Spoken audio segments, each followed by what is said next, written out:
So it's no secret that Dailin is probably one of the strongest characters in the game, if not the strongest character in the game. I've held that opinion for a long time, and I know a lot of people do too. The stats show that she's one of the most popular characters in the game, and we even recently discovered that she was by far the most popular character in high LP, which means she's probably doing really well there. And I can attest to it. I've seen her do insane things in high LP. So let's talk more about this build. Frost Petal Crit Dailin is probably not what you'd expect. You probably don't look at Dailin and go, yeah, she's a crit character, so I should build the Spell Amp Fist. But see, that's actually where you're completely wrong. The thing about Frost Petal is actually completely overstated for the early game. If you check its stats, it's got 27 attack power, 15% CDR, which is an obscene amount of CDR in a weapon, and 38 flat Spell Amp, which is a ton of Spell Amp. If you compare it to Smiting Dragon, which just got nerfed recently, which is the Spell Amp Nunchuck, it's got way more flat Spell Amp. And that was nerfed for being too oppressive for having too much Spell Amp. Now the thing about this is that means that all of your Qs are going to be doing a ton of damage, and because you have all that extra CDR, you can throw your skills out more often. And believe it or not, this actually scales into the late game even with all of this crit gear. And this is why. You have 15% more CDR on your Tac Ops helmet, as well as some attack speed. And then you actually have your crit suite, and this is how you scale into the late game. Octal Camo Suit and Bucephalus gives you a little bit of crit chance, Creed of the Night gives you crit damage and attack power. Now between this, you're actually a hybrid auto-attacking Spell Amp monster. You have a bunch of CDR, up to 30% plus Craft Mastery between Tac Ops and Frost Petal Hand. And you have all this free flat Spell Amp coming from your Frost Petal Hand, which means your Q's doing a ton of damage. And all of your auto attacks that you're weaving between your Qs are potentially critting for even more damage. And also this crit means that if you happen to crit on a glove skill activation, you're chunking them for so much true damage. Trust me, if you think this build isn't good just on paper, you have to see it in action. It's absolutely insane. As for the skill order, I would recommend going 3 points into your Q for the early game power, but then quickly transitioning into maxing your E. Obviously you should be taking points in your ult whenever available, but I wouldn't recommend putting points in your passive until you finish maxing out your E. As for your route, it's fairly simple. You'll be starting dock, going chapel, cemetery, hospital, and then pond. You'll be finishing your weapon in cemetery, which is your first power spike, and from there, you're just going to get stronger and stronger. There's a chance if you don't find ice in cemetery that you can just find it in hospital instead, and then hospital will be your biggest kill zone. Anyone who dares challenge you should be an easy kill. And that pretty much covers it for this build. Let's check it out in action. So this is really interesting as a start. We've got nobody in dock, chapel. Okay, we got one person in cemetery. But adjacent to us is 6 people starting in factory. Okay, it's 5 now, but still, that's a ton of people in factory. So one thing to note for your food is that since we have coffee and bread readily available to us, you should be picking it up whenever you can, because once we get to hospital, we can get alcohol that we can use to combine to make mocha bread, which is a really nice 700 2x craft that we can do relatively early on. It'll help us win most of our early fights. All I'm missing at this point is a piano wire, and I don't know if I'm going to get it, honestly. Getting piano wire at a chapel kind of sucks. Oh my god, someone cleaned up all the chickens too, what the heck? Piano wire? Nice. See, if you say it, then it's just gonna happen. So skilling wise, I'm gonna be putting 3 points early into my Q because it's gonna serve as our main damage source early on. So with these 2 leathers, we can make most of our gloves and most of our creed. If we get the ice from either cemetery, which we didn't get, or the ice here in hospital, we can finish our weapon, which makes us really, really strong this early in the game.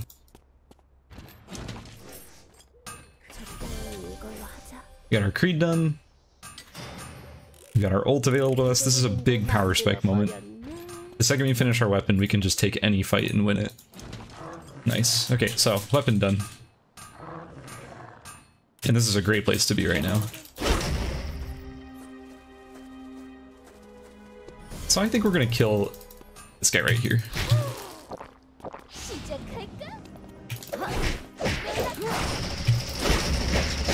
Honestly, 2 of them, not even an issue.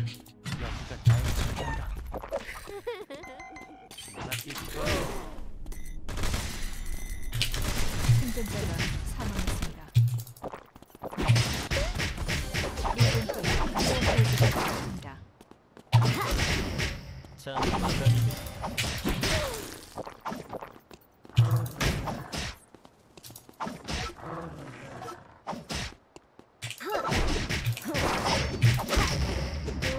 we go. Oh nice, he had my finished shoots for me.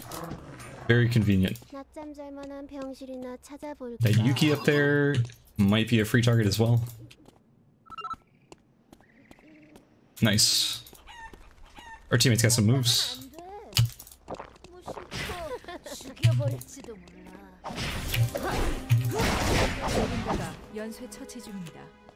I need to find my alcohol first before I can leave. Yeah, I hear you. Alright.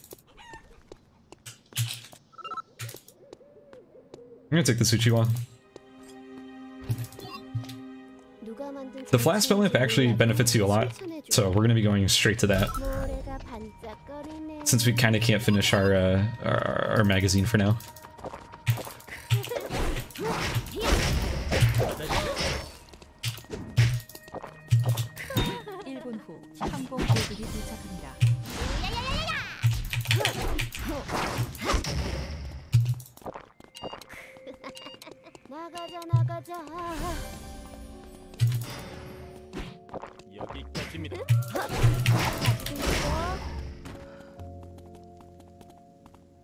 We might be able to outrun this guy, but it's going to be a little bit close.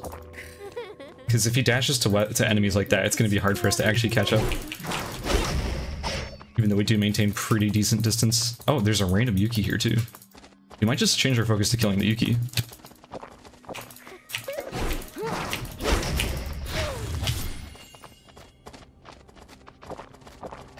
And there's a Shukai.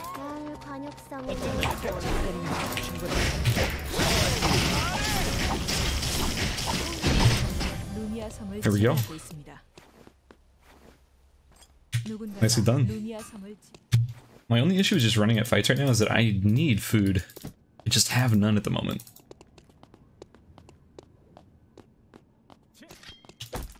We're gonna catch this and stop them from potentially camping out Wick.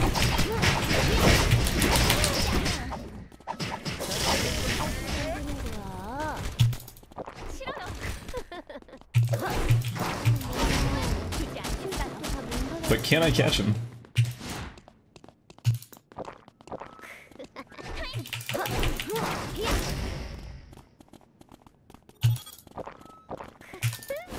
Ah, just out of my range.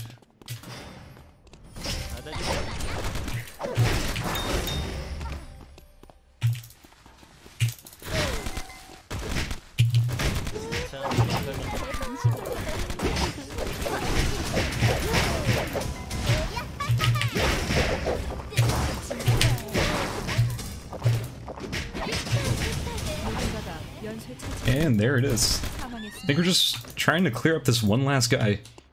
Because there was a team that was down over here, but they may have been picked up at this point. If they're still down, we should be finishing them. But if you manage to get away to pick them back up again, then it might just end up being a 1v3, or a 3v3 at the end. Oh. It's still crawling. Let's clean that up.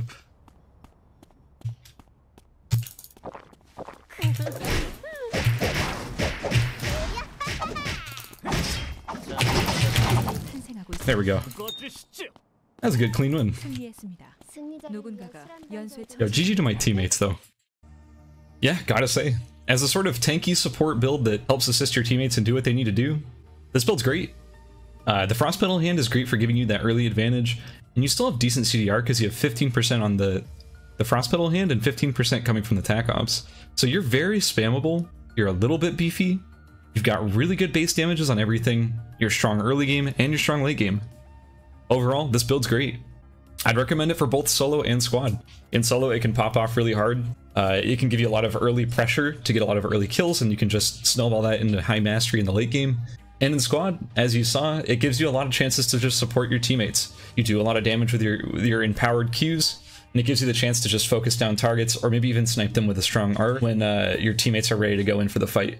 If you've had any success playing Dailin in the past, or maybe you've got a spicy build no one's really seen before, I'd actually be really curious to see it. So if you have any suggestions of things I should play, characters you want to see, Maybe even some builds you just don't know about.